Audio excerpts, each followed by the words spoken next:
大家好，本期我想为大家分享的是顽吉的人生导师之一元浪舰长的爱情故事。曲靖1号在完成补给后开向迷失之地，海军元浪在船上安静地晒着太阳，直到遇见了他的命定之人海盗流光，一个身材健硕的灵妖。就在他们初见的这一天，那个眼睛，那张脸，那个身形，那立在船边被风吹着的样子，穿透了元浪的眼睛，印在了他的记忆里。在以后的日子里，流光不时会出现在曲靖1号的视野里，他总是站立在大致相当的侧舷位置上，注意着曲靖1号上的元浪，很专注，很严肃，却又似乎在微笑。直到深秋的一天，流光目不转睛地盯着元浪，说出了“你若是鱼，我愿做海”。当天接近黄昏的时候，元浪就告辞了舰长，离开了曲靖1号。在一个叫不出名字的小岛上，他们偶遇了，姑且算他们的第一次约会吧。他们一起看着夕阳，互相聊着少年时在故乡的一些经历，一起品尝用曲靖里生物做成的食物，并约定有机会由流光带着元浪去曲靖里看看。直到吃光了所有的东西，天已经完全黑了，元浪才离去。回到曲靖1号的元浪第一次尝到了一种名为相思的味道。舰长似乎感觉到了元浪的心不在焉，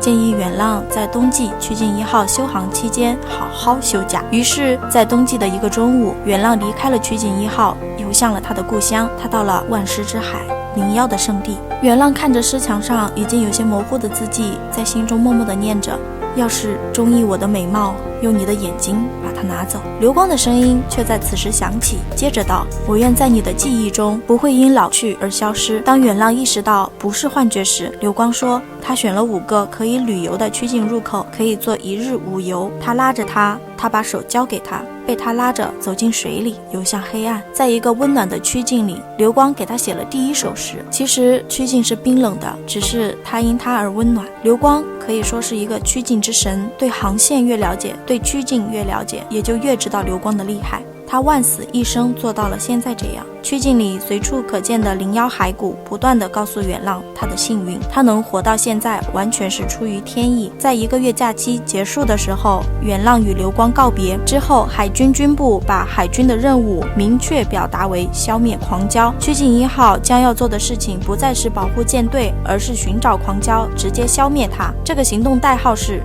茫海之翼。元浪成为茫海之翼设在曲靖1号上的指挥中心的核心成员，负责战线规划和战时导航。他越来越多的离舰，到各地了解狂蛟的行踪和规律，所到之处都会遇到像是偶然出现在那里的流光。他们像恋人那样出双入对，享受各种美食，一起看戏，一起过夜。实际上这对流光是非常危险的，因为他是一个被宣布可以不经审判直接处死的人。可他和元浪都好像完全不知道这回事，那样轻松地结伴而行。整个曲靖1号上的官兵都在等着元浪来辞职，可他就是没有。他像往常一样参加会议，提出各种方案，直到花无将军做出了一个明确指示，信任他。就这样，茫海之翼的作战计划逐渐清晰了起来，消灭狂蛟的时机也很快到来了。就在战局焦灼的时刻，天降奇兵，是流光。